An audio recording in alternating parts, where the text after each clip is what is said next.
Siempre estamos tributarios de un lenguaje. Y también en derecho hay un lenguaje descriptivo. Y es esta capacidad del lenguaje que te puede dar la impresión que te puede producir la barbaridad de un crimen o, al contrario, totalmente ocultar el grado de barbaridad. Por eso es no diría una manipulación, pero sería una decisión, un acto que produce la barbaridad no del crimen, sino de la descripción, porque nosotros no conocemos el crimen, sí conocemos la descripción. Y rápidamente, el segundo punto para dar apoyo a lo que decía antes Van Der, es a propósito de lo que, de nuestro gusto por estas cosas innomables, por estas cosas repugnantes, nuestro gusto, que me disculpe el autor o la autora, pero nuestro gusto por la barbaridad. Nos gusta mucho, gozamos de la barbaridad. Es decir, que pienso que los medios proponen en lo que toca a las emociones, a una economía de la demanda. Es porque a nosotros nos gusta eso.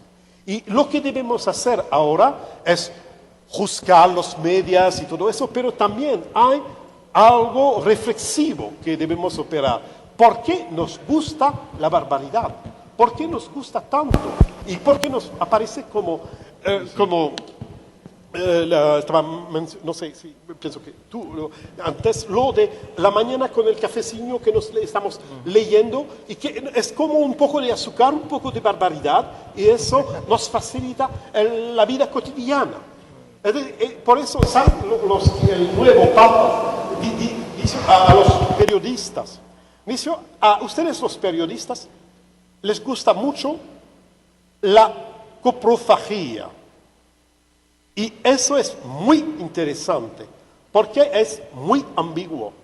Porque a un momento un crimen es un crimen. Investigar una corrupción no es un hecho de coprofago, no es coprofagia. Pero de un otro momento es verdad que nos gustan estas cosas tan sucias. Y que ahora decimos, condenamos qué barbaridad y el progreso y la maldad y todo eso, pero básicamente nos gusta. Y para acabar, lo que estamos haciendo ahora, estamos tomando una posición meta, intentando de promover una posición meta, examinando todo eso, pero simultáneamente diciendo, vemos bien lo que sería una sociedad con menos maldad y todo eso. Pero también hay un verso de un poeta latino que dice eso. Nosotros vemos y aprobamos lo mejor, es lo que estamos haciendo acá. Pero hagamos lo peor. Aprobamos lo mejor, es lo que estamos haciendo, pero prácticamente hagamos lo peor estando leyendo el periódico de la mañana para facilitarnos la digestión con un poquito de crimen, un poquito de sexo y cosas así. Y hay un último verso de un poeta francés, Baudelaire, que dice Las flores del malo, que dice hipócrite lecteur, mon semblable, mon frère. Hipócrita leitor, meu semelhante, meu irmão. Sí, hipócrita lector. Leitor hipócrita. Lector hipócrita. Sí.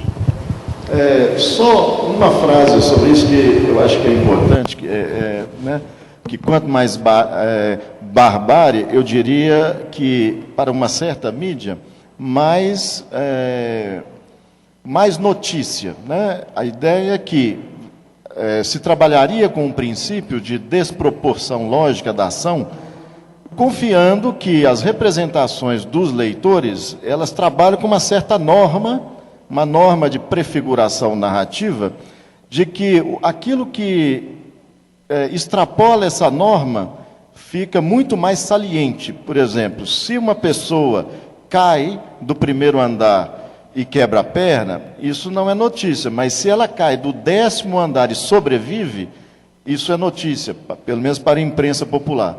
Então, a desproporção lógica, ela atrai, porque se uma pessoa, né, aí vem esses títulos da imprensa popular, uma pessoa é morta com 199 tesouradas, aliás, ela não é morta, ela recebe 199 tesouradas e sobrevive, né? Ou o problema da porta assassina, problema das vespas mortais na piscina, ou seja, existe um princípio da desproporção lógica de que alguma coisa que ultrapassa o entendimento que seja normal. É como se você pudesse, assim, matar uma pessoa é normal, mas matar a sua mãe ou seu filho, aí já entra no princípio de desproporção lógica. E isso realmente causa um grande, um grande clamor popular, porque saiu do princípio da normalidade, né? Uma pessoa que joga, ou que teria jogado a sua amante para os cães, isso também ultrapassa e alimenta ainda mais esse princípio de desproporção lógica. Por isso que é assim que eu entendi essa questão aí da barbaridade, né? do aumento da barbárie e de sua relação com o noticiário. Professora Silvana Lobo, por favor, suas considerações finais. Bom, eu quero agradecer a oportunidade de ter participado desse debate. São iniciativas como essa muito importantes para uma conscientização melhor da sociedade e formação e informação de agentes que possam multiplicar as ideias e difundi-las. E dizer para os senhores que crime, emoção, fazem parte da vida do ser humano, né? Não existe vida sem emoção, não existe vida sem morte, via de consequência não tem morte sem vida também, um necessariamente faz parte do significado do outro. E posso dizer com certeza aos senhores que a mídia vem influenciando de uma maneira efusiva em cima dos resultados dos julgamentos que nós temos atualmente. Há, sim, uma imensa participação, e eu posso dizer, nos aspectos penais, negativo da mídia festiva, vamos dizer assim, se é assim que se diz, quando ela não tem simplesmente a função de informar, mas quando ela passa a querer formar e, às vezes, até a ridicularizar situações. Ali nós temos vida de pessoas autoras ou pessoas vítimas, e as pessoas são expostas de forma, às vezes, jocosa, sem o menor respeito. E isso, não tenham dúvida, que é trazido para dentro do plenário e refletem, às vezes, resultados que são muito diferentes entre eles. Apenas citando um exemplo, e já sei que temos tempo, o caso do Gil Rugai.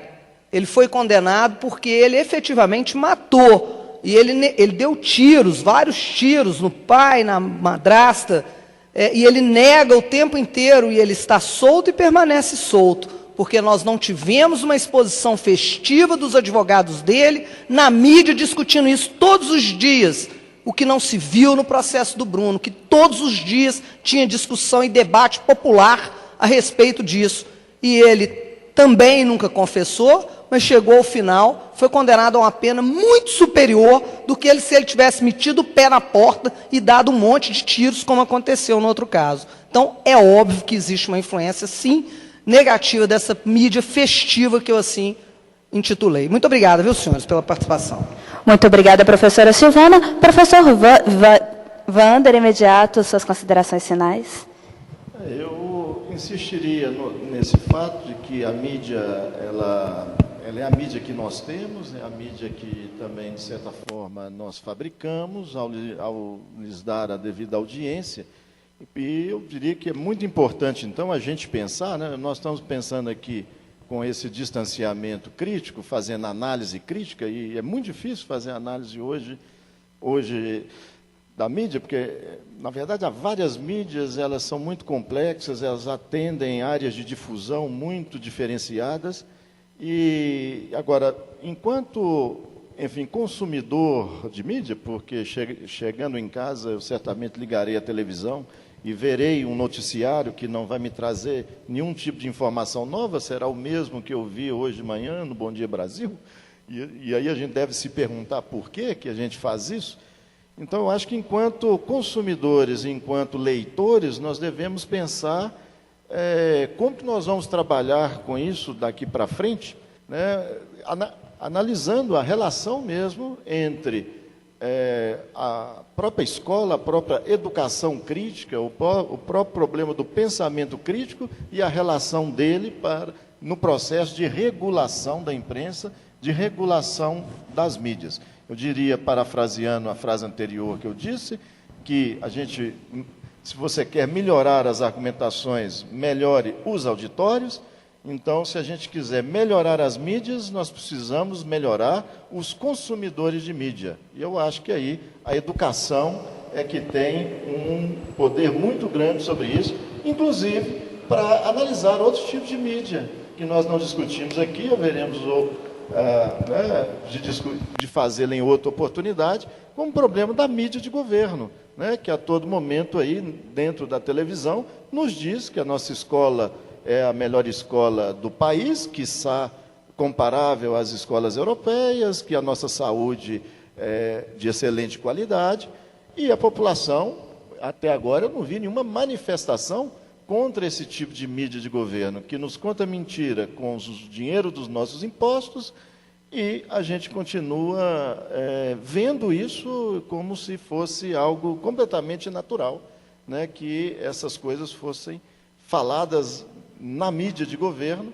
Então, eu acho que o parâmetro é o mesmo, né? Se a gente aceita mídias de governo nos contarem coisas que não são reais, nós também aceitamos que as mídias nos contem coisas que ficam aí entre ficção e realidade. Muito obrigado, muito bom estar aqui com vocês. Muito obrigada, professor Wander. Professor doutor Christian Plantin, por gentileza, rapidamente, as suas considerações finais. Sí.